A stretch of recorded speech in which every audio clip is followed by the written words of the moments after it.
no permitas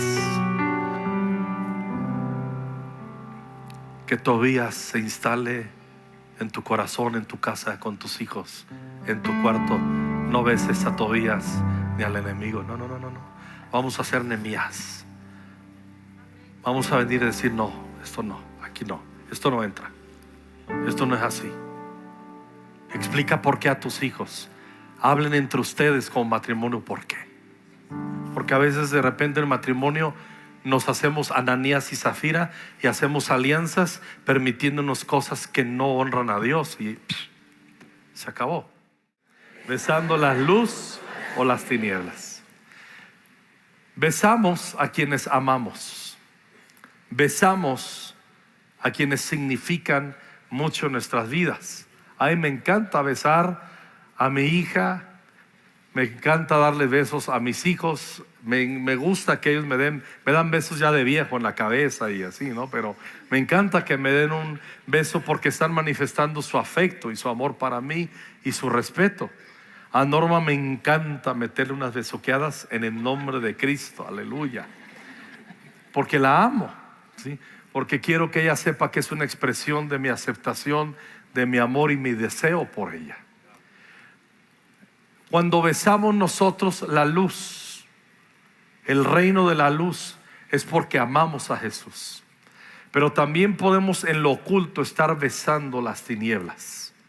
Y de eso vamos a hablar, porque en estos días estamos próximos a celebraciones de altares de muertos, de honrar las tinieblas. En nuestra cultura hay una honra a las tinieblas.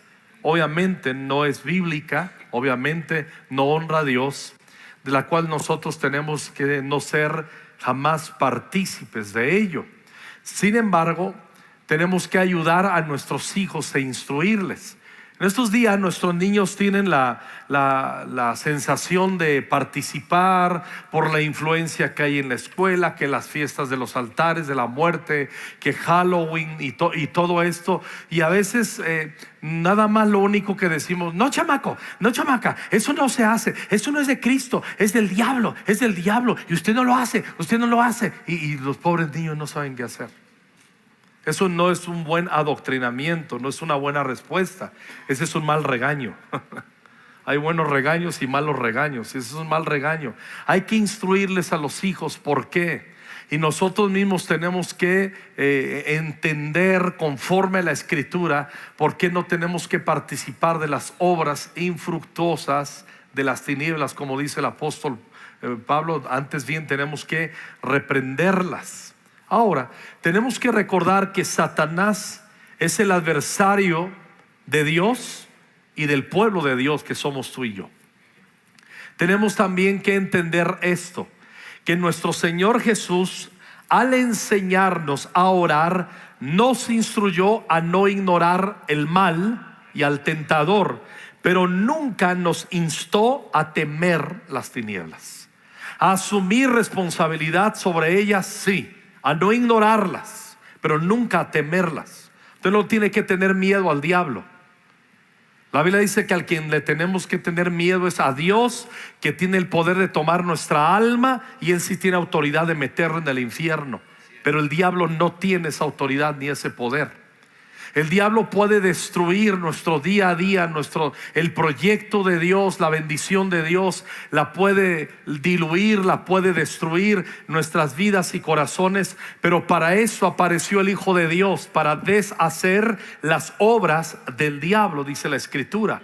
Para eso tenemos el nombre de Jesús. Ahora, les decía que nuestro Señor, en el Padre Nuestro, Él dijo que oráramos: Padre, líbranos del mal y no nos dejes caer en tentación. Entonces Jesús mismo estaba enseñándonos que el reino de la maldad es real y que el tentador es real, el mismo Satanás. Pero nos estaba enseñando cómo no permitir que influenciaran las tinieblas nuestras vidas y el proyecto de Dios en nuestros corazones. El apóstol Pablo nos recuerda no ser ignorantes ante las maquinaciones del diablo, pero nunca nos dice que debemos de tener miedo o temor. Segunda a los Corintios 2:11 dice así. Está hablando el apóstol Pablo al pueblo de Dios en Corinto y les dice: para que Satanás no tome ventaja sobre nosotros, pues no ignoramos sus planes. Y nos está poniendo en claro el apóstol Pablo que Satanás quiere tomar ventaja en nuestras vidas, que él quiere controlar nuestras vidas y nuestros hogares. Y el apóstol Pablo nos refiere también: pues no ignoramos sus planes. También nos está enseñando que Satanás tiene un diseño y un plan para venir y destruirnos. Eso es una verdad, no lo podemos ocultar. Es una realidad que él tiene planes, como dice la Biblia en Jeremías 29, que los pensamientos de Dios tiene planes para bien y no para mal. Satanás, al contrario, él tiene planes de cómo no venga la bendición y cómo maldecir nuestras vidas y cómo destruir nuestras generaciones. Pero dice el apóstol Pablo que no ignoremos. Uno de los disfraces favoritos de Satanás lo encuentra en el armario de la ignorancia. Hay mucha gente que dice: no, si no me meto con el diablo, él no se va a meter conmigo. Hasta crees. La naturaleza de ese ser maligno que es Satanás es la destrucción, robar, matar o destruirnos. En 2 los Corintios el apóstol Pablo también dice así: Satanás, quien es el Dios de este mundo, ha cegado la mente de los que no creen.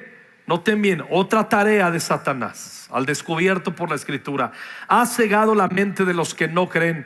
Son incapaces de ver la gloria de la luz de la buena noticia, o sea, el Evangelio. No entienden este mensaje acerca de la gloria de Cristo, quien es la imagen exacta de Dios.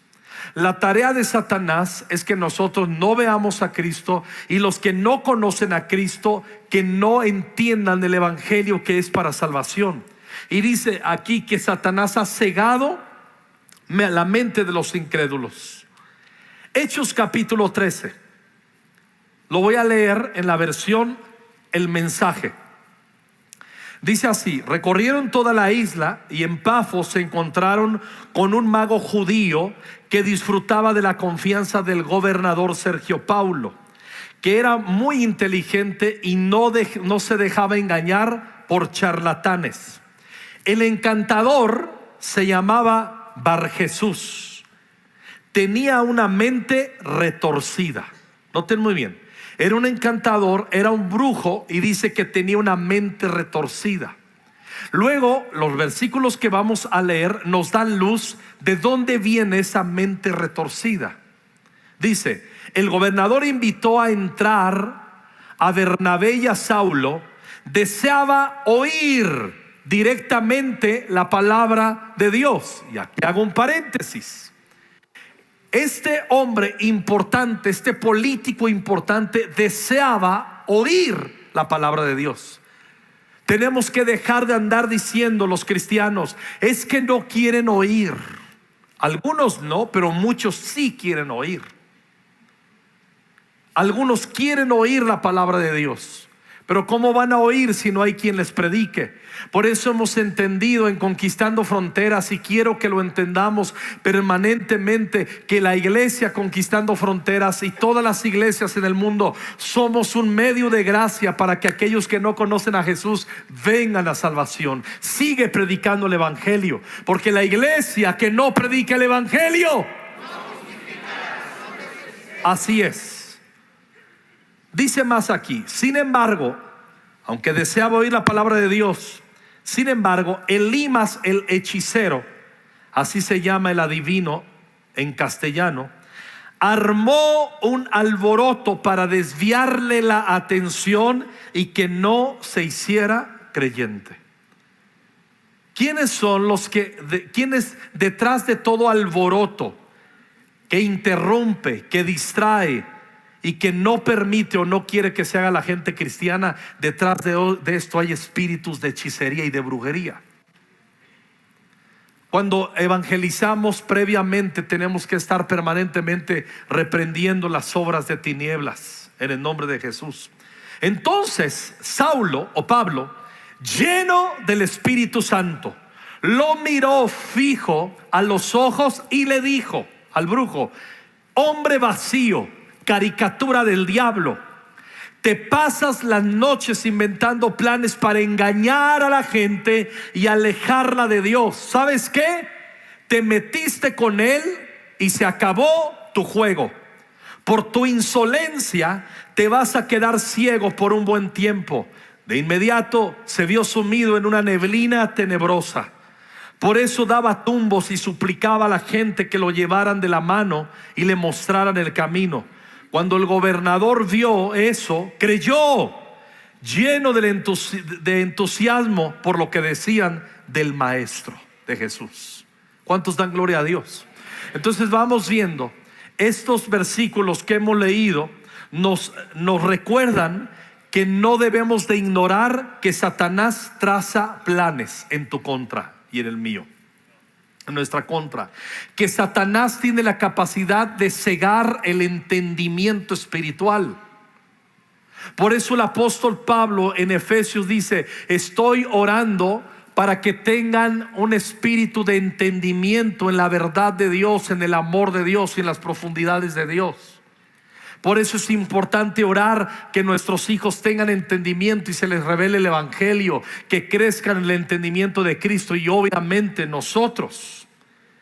Y hemos leído también: Él traza planes, Él ciega las mentes y los corazones, y ya vimos que Él es un engañador. Satanás es un engañador que está buscando la manera que nosotros no crezcamos en la revelación de Cristo y que la gente que no conoce al Señor no entre a la bendición de la vida eterna por la proclamación del evangelio. Ahora, acompáñenme a Nehemías capítulo 2 versículo 10. Quise leer esos versículos recordándoles la realidad de una esfera espiritual maligna, de una esfera de tinieblas. De hecho, el apóstol Pedro dice que nosotros fuimos trasladados de las tinieblas, del reino de las tinieblas, a su luz admirable. Está trazando y marcando la escritura, el apóstol Pedro, cómo nosotros estábamos en tinieblas y hemos sido trasladados al reino de Cristo, al reino de la luz. Amén. Nehemías, el reconstructor y que encabezó reconstruir el muro de Jerusalén, dice en el 2:10: ahora bien, cuando Sanbalat el horonita y Tobías, diga conmigo Sanbalat y Tobías, no olvide esos nombres, dígalo más fuerte. Y miren, cuando ellos dos, el oficial amonita, se enteraron de mi llegada, se molestaron mucho porque alguien había venido para ayudar al pueblo de Israel. O sea que Sanbalat y Tobías eran enemigos del proyecto de Dios a través de Nehemías y los reconstructores. Cuando vamos al versículo 19, dice así: sin embargo, cuando Sanbalat, Tobías y Gesem el árabe se enteraron de nuestro plan, se burlaron con desprecio. Otra vez aparecen en escena Sanbalat y Tobías, y ahora se agrega Gesem el árabe. Eran enemigos, eran menospreciadores de levantar el muro de Jerusalén, restablecerlo. Y le dicen: ¿qué están haciendo?, preguntaron. ¿Se rebelan contra el rey? Yo contesté: el Dios del cielo nos ayudará a tener éxito. Nosotros, sus siervos, comenzaremos a reconstruir esta muralla, pero ustedes no tienen ninguna parte ni derecho legal o reclamo histórico en Jerusalén. Quise asentar en estos versículos cómo tanto Sanbalat y Tobías eran enemigos de la voluntad de Dios. ¿Está bien? Ahora acompáñenme a Nehemías capítulo 13. Dice: antes de esto aparece en escena un hombre, el sacerdote Eliasib. Digan conmigo Eliasib. Y noten bien, antes de esto el sacerdote Eliasib, quien había sido designado para supervisar los depósitos del templo de nuestro Dios, y quien también era pariente del enemigo. El sacerdote Eliasib se le ocurrió emparentar con Tobías. No es que eran parientes de nacimiento. No. Es que se emparentaron.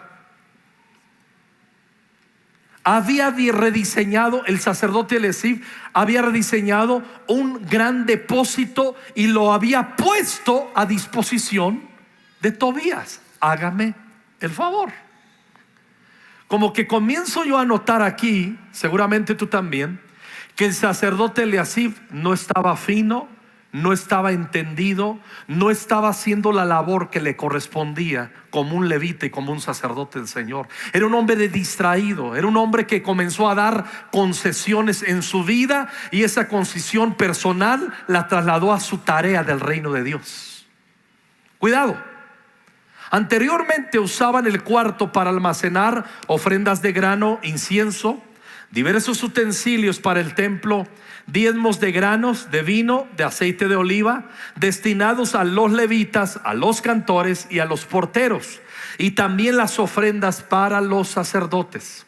En esta época, dice Nehemías, yo no estaba en Jerusalén, porque había ido a presentarme ante Artajerjes, rey de Babilonia, en el año 32 de su reinado, aunque más tarde le pedí permiso para regresar. Ahora viene, cuando regresé a Jerusalén, me enteré del acto perverso de Eliasib de proporcionarle a Tobías una habitación en los atrios del templo de Dios. Háganme el favor, lo estamos leyendo bien.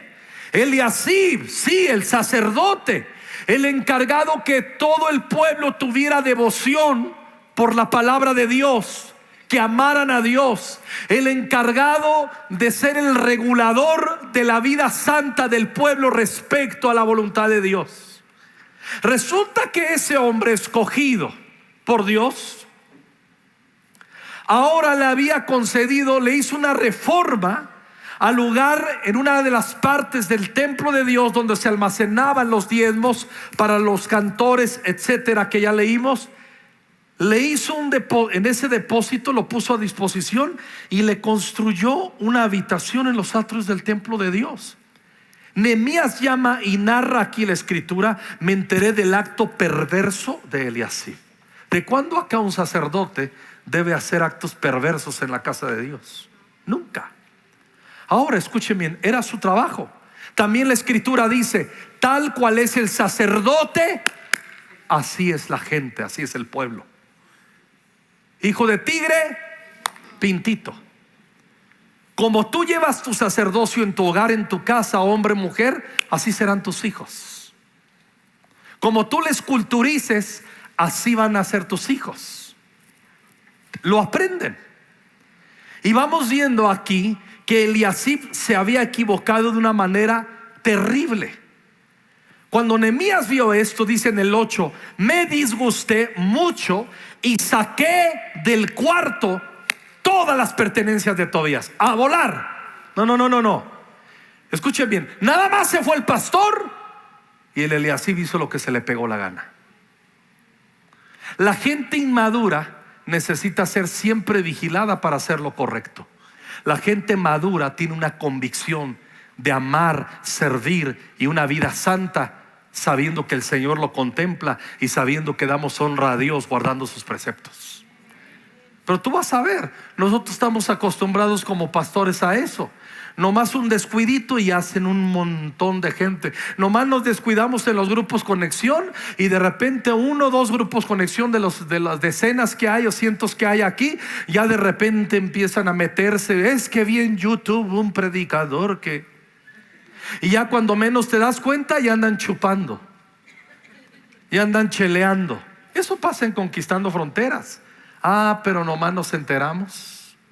Y nomás nos enteramos que los que nos debían de enterar no nos enteraron, y se enterarán de quién son los pastores, porque no vamos a permitir esas tonterías en Conquistando Fronteras. Hola, si a usted no le gusta eso, siempre va a haber iglesias donde en la doctrina de esa iglesia eso no va a ser un conflicto y no les va a importar tu diezmo, pero no le va a importar tu vida.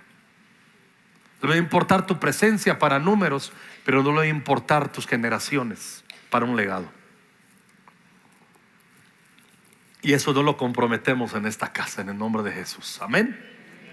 ¿Qué hizo entonces Nehemías? Se disgustó y sacó del cuarto todas las pertenencias de Tobías. Luego exigí que purificaran las habitaciones y volví a colocar los utensilios para el templo de Dios, las ofrendas de grano y el incienso. Eso es lo que debe suceder. Escuchen muy bien. En estos tiempos, en la cultura, y ahorita estoy hablando porque tenemos próximo el culto a los muertos. Nuestra nación es una nación tan pagana, tan mundana. Se adapta. ¿Qué es ser un mundano? Un mundano es aquel que decide vivir en la doctrina y la filosofía que es opuesta al reino de Dios. Eso es un mundano. Abrazan las enseñanzas contrarias al reino de Dios, filosofías contrarias al reino de Dios, como el comunismo, como el aborto y todas esas cosas. Eso es opuesto a los principios del reino de Dios. Y si tú estás de acuerdo con ello, tú eres un mundano. Tú amas el mundo y las cosas que están en el mundo, y eso no es correcto. Ya llegaré allá. Entonces nosotros tenemos que entender, no basta con que le digamos a nuestros niños: eso de la muerte es del diablo, el Halloween no es de Cristo, el Halloween es del diablo. Y ya, y tus niños se quedan: "What? Explícame más". Debo pedirles una disculpa. El martes hice un comentario de una película que no había visto. Luego me recomendó mi hijo mayor y me dijo: "Papá, se me hizo muy extraño que tú hicieras un comentario sobre algo que no has ido a fondo y no te caracteriza eso". Y le dije: "Discúlpame, tengo razón". Y yo decidí, le dije a Norma: "Voy a pedir disculpa a la iglesia por haber hecho un comentario sobre la película de las guerreras K-pop, que todos los niños en la iglesia lo han visto, y ustedes como 50 veces también".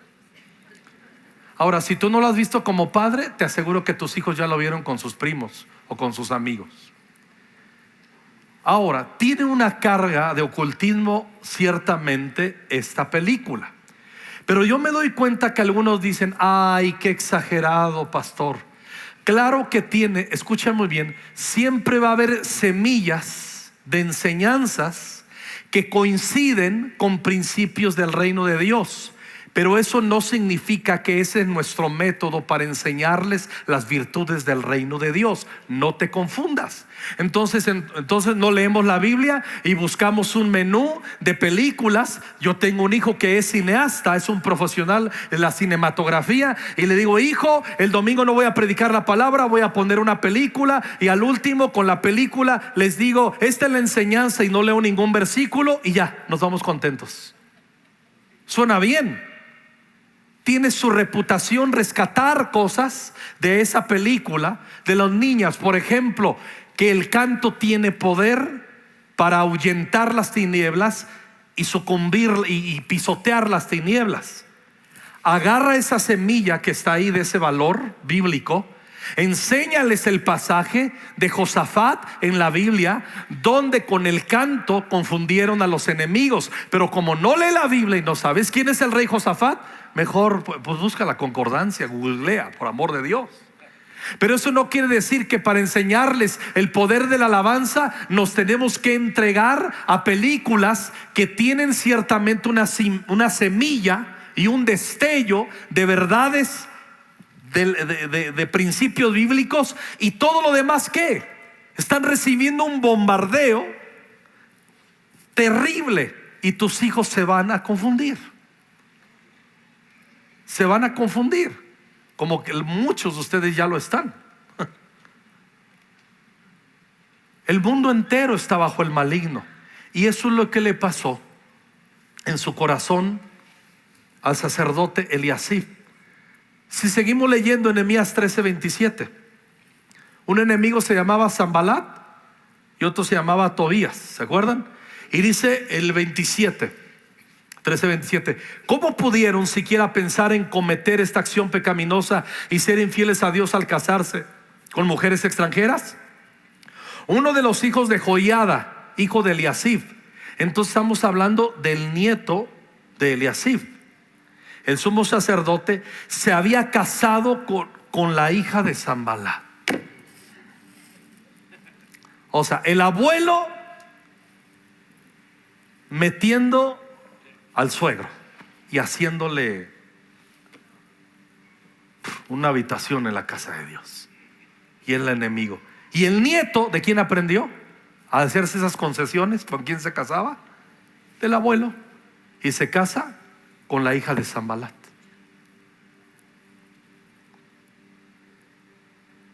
Por lo cual dice Nehemías, lo expulsé de mi presencia. Dice, no voy a permitir que estés aquí como si nada. Así. Nosotros a veces hemos tenido que pedirle a gente aquí que hacen las cosas muy mal, como se casan, de decirle, te amamos, pero búscate otra iglesia, porque lo hiciste de esta manera y lo hiciste de esta, y no te sometiste a los principios de la palabra, no a los antojos pastorales.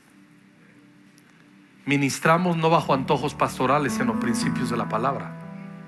Y le digo, y no. Y ya como si nada llegas y ya te vuelves a congregar y malentender la gracia. ¿Me explico? O sea, ahora me tienen que amar porque la gracia. ¿Y por qué tú no amaste bajo esa gracia y no diste ese mal ejemplo? ¿Me estoy explicando? Hola. Ahora, Eliasib construyó una habitación, como hemos visto, para Tobías en un lugar que era un espacio santo. Fue un acto alejado de toda devoción al Señor. Pero ¿cómo es que no se daba cuenta de ello? ¿Cómo abrió esa puerta? ¿Cómo permitió esa concesión? ¿Cómo llegó a esta acción perversa, como lo dice Nehemías? Sencillo. Para Eliasib, su alianza con su pariente Tobías pesó más que su asignación santa de sacerdote, y de igual manera nuestra alianza con el mundo podría seducirnos, hermanos. Eso está escrito para nuestra enseñanza. Está escrito para nosotros. Nuestra manera de vivir, nuestros afectos y prioridades son el resultado de nuestra alianza a un reino, al de Dios o al de las tinieblas. Nada más. Es una decisión y tenemos que ser muy cuidadosos en ello. En Santiago 4:4 dice así: oh almas adúlteras, ¿no saben ustedes que la amistad del mundo es enemistad hacia Dios? Por tanto, el que quiere ser amigo del mundo se constituye enemigo de Dios. ¿O piensan que la Escritura dice en vano: Dios celosamente anhela el Espíritu que ha hecho morar en nosotros? Hermanos, cuando entregamos nuestras vidas a Cristo, vino el milagro de la regeneración. El Espíritu Santo nos selló, habita en nosotros. Pero habita y es las arras de nuestra herencia. Pero el Espíritu Santo, Dios anhela y Dios cela que nosotros caminemos con el Espíritu Santo, que le hagamos caso, que no lo traigamos de adorno y que no lo usemos, sino que Él sea el Señor. La Biblia dice: y donde el Espíritu es Señor, allí hay libertad. No dice donde habita el Espíritu de Dios, dice donde el Espíritu es Señor, donde señorea, donde gobierna. Y Dios es un Dios celoso por permitir, por ver que le permitimos nosotros que Él gobierne nuestra vida. Esos cantos peligrosísimos, pero necesarios. Yo quiero que gobiernes mi vida, me rindo a ti. Son bien importantes. Estar cantándole a Dios: gobierna mi vida, entregarnos de lleno al Señor. Pero en Santiago 4, del 4 al 6, lo voy a leer en la versión El Mensaje. Dice así: están engañando a Dios. Si lo único que pretenden es lograr su propia voluntad y coquetean con el mundo cada vez que pueden, se convierten en enemigos de Dios y de su camino. y creen que al Señor no le importa. El proverbio declara que Él es un amante ferozmente celoso, y el amor que ofrece es mucho mejor que cualquier otra cosa que pueden encontrar. Es sabido que Dios está en contra de los soberbios intencionales, pero da gracia a los que aman la humildad. Y en este contexto, un soberbio es aquel que le anda coqueteando al sistema del mundo. A mí me da mucha tristeza, pero me da fuerzas para orar también, ser un intercesor. Yo sé, yo te amo, el equipo pastoral nos amamos unos a otros, y yo te amo, pero yo sé que muchos de ustedes tienen un pie en el mundo y el otro acá, y andan así, y tú ni te enteras que Dios te anhela celosamente. En esta época, escuchen bien, en los hogares, o eres un sacerdote Eliasib distraído, que permites que entre tu enemigo, lo haces tu pariente, lo besas y te duermes con él, y hasta le construyes una buena habitación. O ser Nehemías, que tenemos una unción profética y que discernimos lo que no está mal. Por eso Nehemías dice: cuando sucedió eso, yo no estaba en Jerusalén. Como diciendo, de haber estado yo, hubiera regulado el tema. De haber estado yo, tengo un discernimiento abierto y no lo hubiera permitido ni por asomo. Pero hay muchos de ustedes que en su casa son padres y madres Eliasib, sí son sacerdotes, pero le están permitiendo a las tinieblas, primero dando concesiones en sus vidas y luego queriendo arreglar a los hijos. No es posible.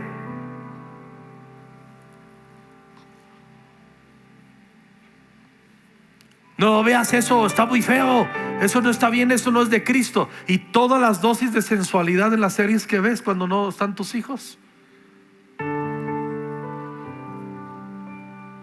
¿Sí me explico? Entonces estamos construyendo habitaciones en nuestra casa, que es la casa de Dios. Porque un día le dijimos: Señor, mi casa es tu casa, ven, habita y venga tu reino a mi casa.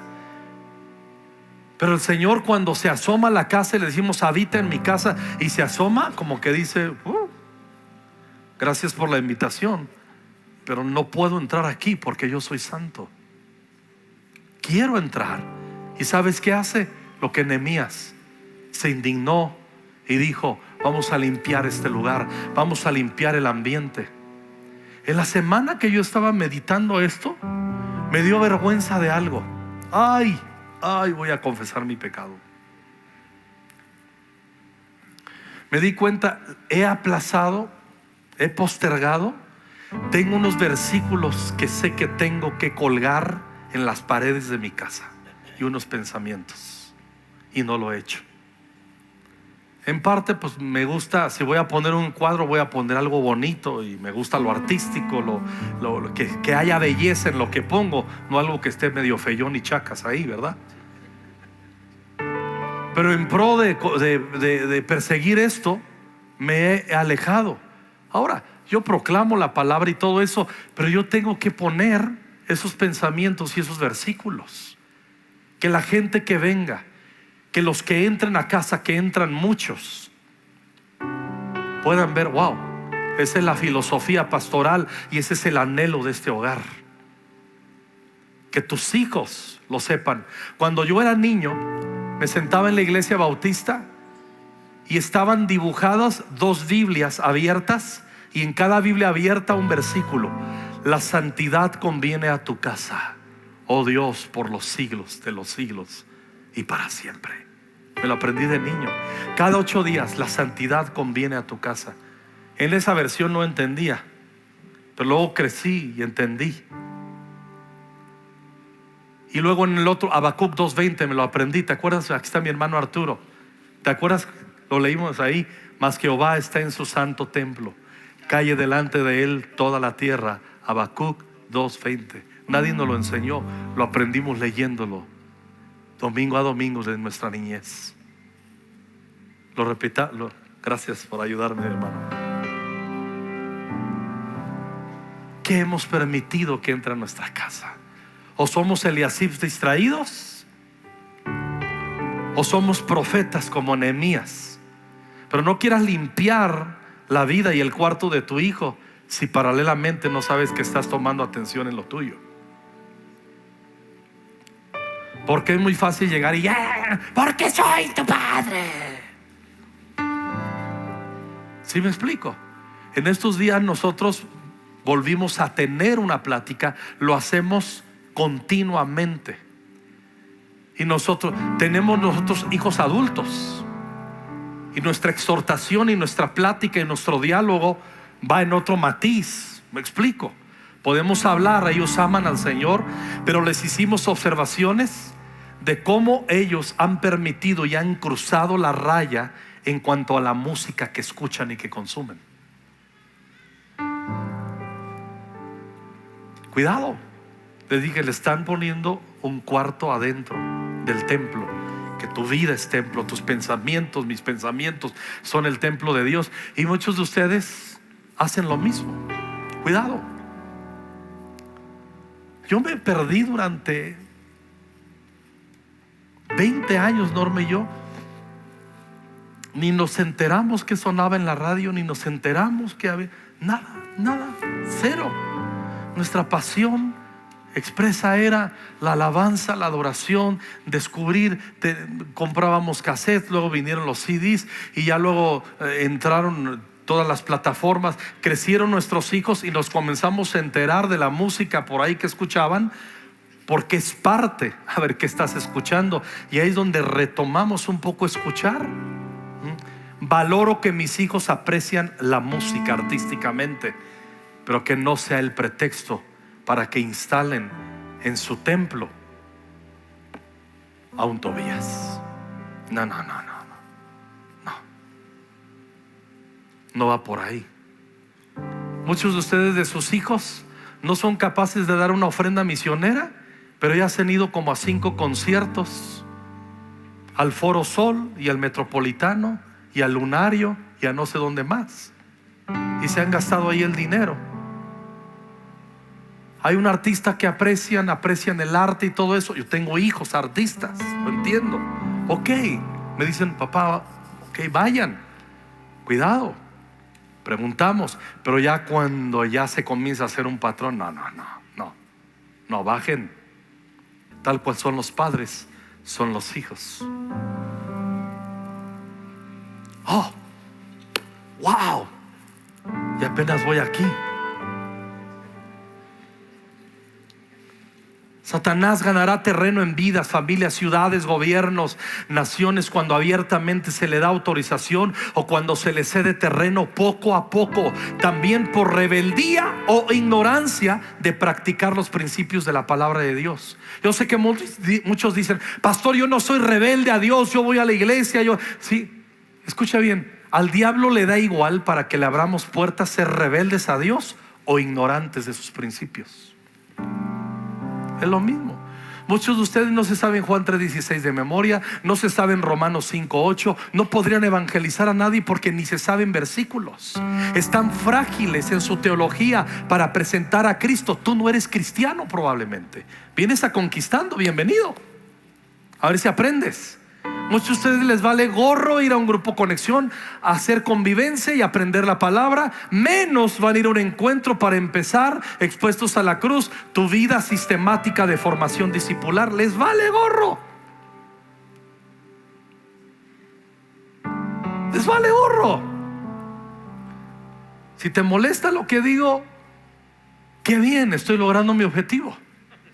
Quiero molestarte, quiero fastidiarte, quiero exhortarte a que no permitas que la ignorancia gobierne tu vida, ni la mundanalidad, ni en ti ni en mí. Si vamos a honrar al Señor, no puede ser así. Satanás siempre estará inevitablemente al acecho, pero no significa que cada intento suyo se convierte en una derrota nuestra. No te equivoques. El nombre de Jesús es nuestra herencia y autoridad para destruir los intentos de los demonios en contra nuestra. Amén. Lucas 10 del 17 en adelante en la Biblia, el mensaje. Los 70 que envió Jesús a predicar volvieron triunfantes. Señor, hasta los demonios se movieron al compás que marcabas. Jesús dijo, yo lo sé. Vi caer a Satanás como un rayo que bajaba del cielo. ¿Ven lo que les he dado? Seguridad aun cuando caminen sobre serpientes y escorpiones, y protección de todo ataque del enemigo. Nadie les podrá poner una mano encima. De todas maneras, el gran triunfo no está en la autoridad de ustedes sobre el mal, sino en la autoridad de Dios sobre ustedes y su presencia en ustedes. No es lo que ustedes hagan para Dios, sino lo que Dios haga por ustedes. Eso es motivo de regocijo. Abrimos puertas a las tinieblas al practicar o asociarnos con todo aquello que nos aleja de la pureza de la cultura de adoración, lealtad y dependencia a Cristo. La ruina de las naciones cananeas era que hacían aberraciones en sus cultos que ofendían a Dios, y ellos mismos no obedecían a sus conciencias que les reprobaban de esas prácticas. De ahí que el Señor los echó para que Israel heredara la tierra, y por eso mismo les prohíbe a su pueblo ahora que abracen toda tradición y cultura pagana. En Deuteronomio 18:9: cuando entres en la tierra que el Señor tu Dios te da, ten mucho cuidado de no imitar las costumbres detestables de las naciones que viven allí. Por ejemplo, jamás sacrifiques a tu hijo o a tu hija como una ofrenda quemada. Es lo equivalente a presentarle un santo.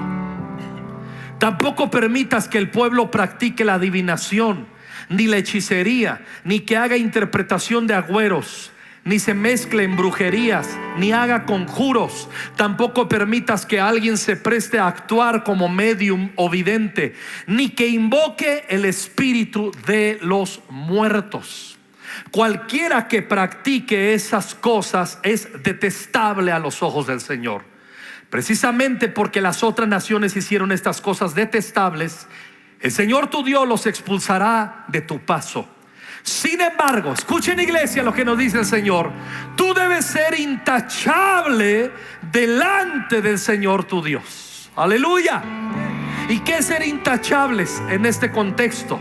Lo asocia a huir de toda práctica en la esfera espiritual de hechicerías y contacto con los muertos. No. Ser intachable en este contexto es no tener sociedad con hechicerías, brujerías, con adivinación, con todas esas supersticiones, con el zodiaco, con sectas raras, con el paganismo.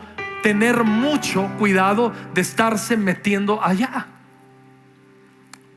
o asomarse. La curiosidad. Cualquiera pues que quiera ser amigo del mundo se constituye en enemigo de Dios. Y hay muchos, como el sacerdote Eliasib, le pudiéramos permitir concesiones. Pues un cuartito, Tobías, no pasa nada. Y Nehemías dice: ¿cómo que no pasa nada? ¿Cómo que no pasa nada? Si pasa algo. No debemos, y aterrizo, ahora que viene Día de Muertos, no debemos tener ningún conflicto en tener presentes a aquellos a los que hemos amado pero ya han muerto.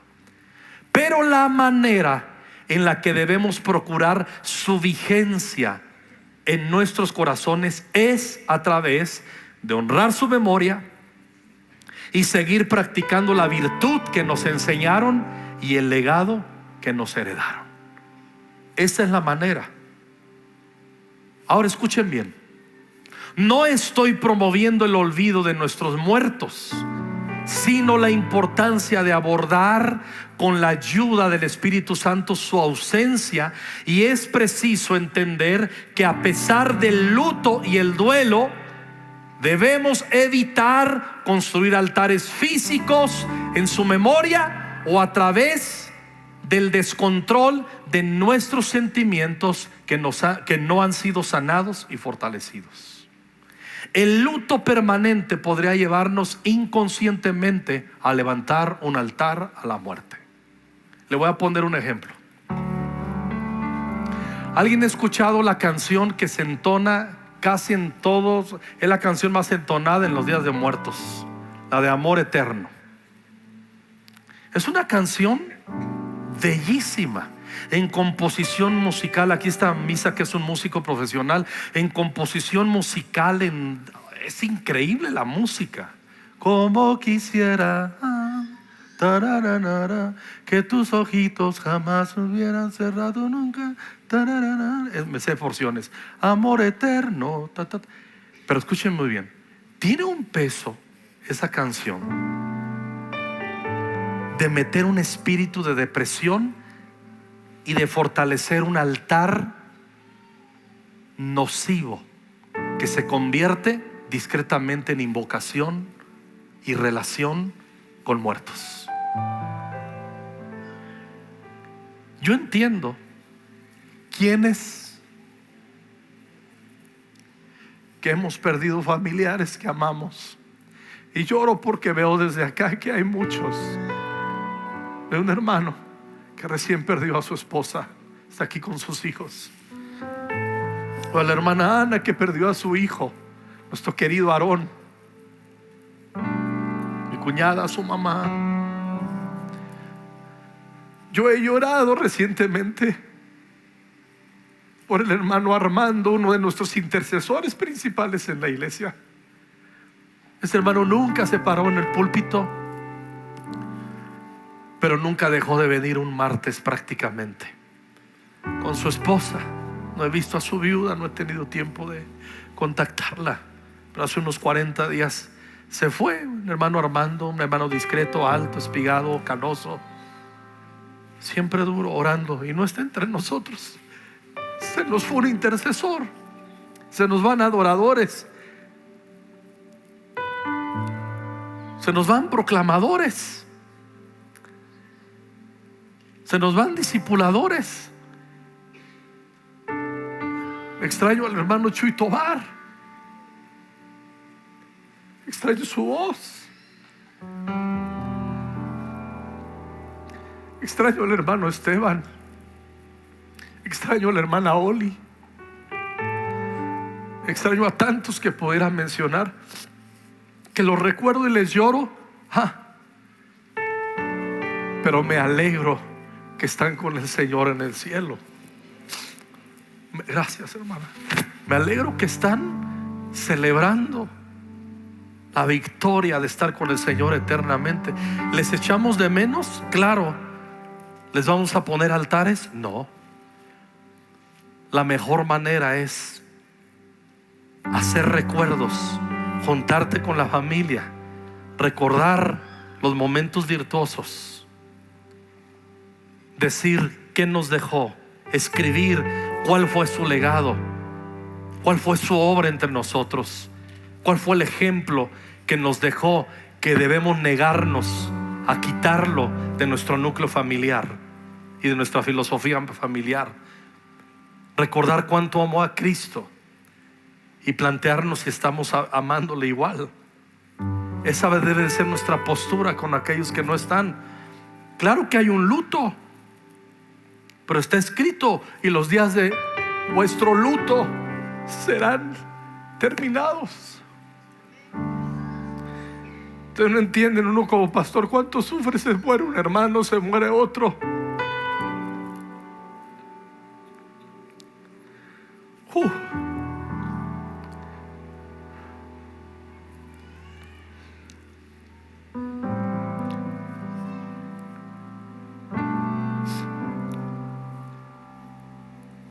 El 1 de noviembre, en la celebración del Día de Todos los Santos, la iglesia sana, histórica, recuerda a los héroes que colaboraron para la realidad de la iglesia triunfante que somos hoy.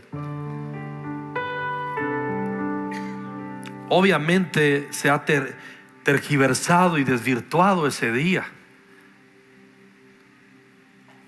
Se ha convertido en una idolatría, no en un memorial. ¿Sí me explico? Los que no están entre nosotros debemos de hacer un memorial, pero nunca una idolatría, porque si no, nunca los vamos. El luto termina, el duelo nunca. Pero ahí es donde entra la obra del Espíritu Santo y nos comienza a sanar, a drenar. Y los que recién han perdido a sus familiares, tranquilo, no es de un día a otro. Tienes que pasar un proceso, pero te prometo que el Espíritu Santo está contigo y te va a seguir ayudando. Amén. No permitas que Tobías se instale en tu corazón, en tu casa, con tus hijos, en tu cuarto. No beses a Tobías ni al enemigo. No. Vamos a hacer Nehemías. Vamos a venir y decir: no, esto no, aquí no, esto no entra, esto no es así. Explica por qué a tus hijos. Hablen entre ustedes como matrimonio. ¿Por qué?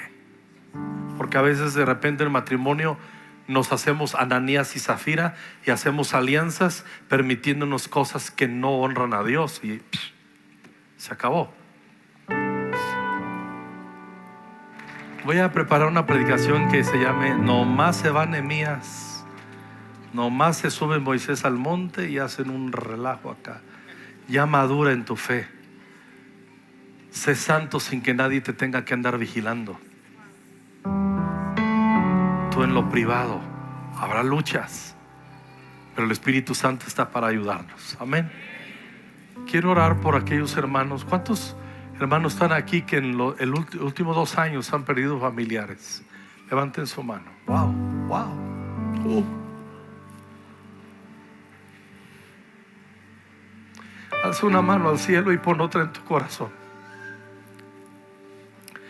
Padre, te quiero pedir que traigas un consuelo mucho más profundo y una sanidad mucho más profunda por tu Espíritu. Está escrito: y los días de tu luto se terminarán. Señor, el duelo va a seguir permanentemente, pero tú nos ayudas a saber cómo vivir sin aquellos que ya no están con nosotros.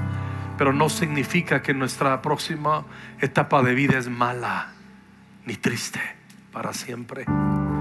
Te quiero pedir tu consuelo profundo, y honramos la memoria de aquellos que nos han dejado. Y si te conocieron, Señor, gracias por el consuelo que les vamos a ver. Y si no te conocieron, a los que les podemos predicar todavía acá, familiares, déjanos hablarles de ti y que se salven en el nombre de Jesús. Amén y amén. Dale un abrazo a tu hermano que levantó la mano, que está de duelo, y dile: Dios está contigo, Dios es tu fortaleza.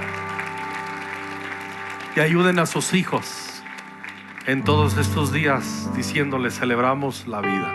¿Está bien?